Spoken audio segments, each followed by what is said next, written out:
Hey everyone, it's day 15. We're halfway to 30 days to communications excellence. I want to pick up on what we were talking about yesterday about changing your state. Now, one of the other things that is a powerful change technique is changing your location. I'll illustrate this with a little simple story. When my oldest kids were growing up, and I hope they don't find this because they'll be all embarrassed, is, as all kids, they like to say some of the words that they shouldn't say. I will point out that they learned most of these from my mother while they were sitting in rush hour traffic. They learned all the words that they shouldn't say. And they came into the house and they started repeating all the words that they said. And my wife didn't bat an eye. And she said, "Oh, wow, you learned some new words." And she said to them, "But those words are bathroom words, and you need to say them in the bathroom." And they looked at her, and they thought they would be in trouble for saying them because they knew they weren't supposed to say those things because Grandma told them, "Now don't say those words." So they came in and, of course, said them, and my wife said, "You need to say them in the bathroom." And she got little chairs and she put them in the bathroom and she said, "Now whenever you want to say them, just come into the bathroom and sit down and say them." So my son, who is today in rabbinical school, I hope you don't see this, would go up to the bathroom and sit there and say a few words and then come out. And then what happened was, it was such a pain to go up there and say it that he just stopped saying it and to this day doesn't use those words.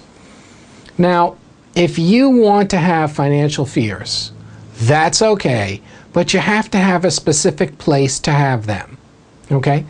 And a specific time.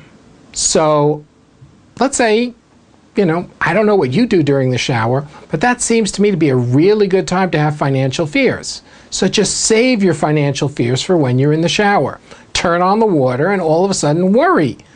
Wait a minute, what if I can't pay the water bill? I won't be able to pay for the shower.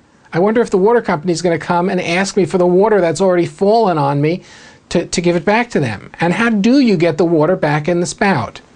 If it sounds silly, it's because most people's financial fears are not rational. There's something that you can do about it. You can take action. The only way that a financial fear moves from fear to reality is if you are paralyzed.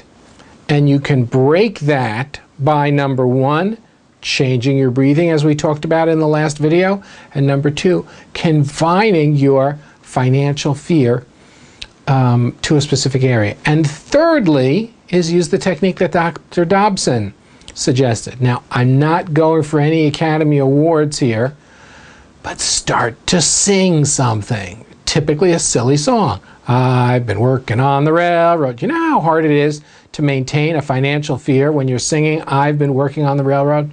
It's not easy. And by the way, who was working in the kitchen with Dinah? We never found out about that, but I'm willing to bet that they were up to no good. If you do find out who was in the kitchen with Dinah, please let me know by tomorrow. This is Harlan Kilstein for NLP Copywriting. We'll be back tomorrow.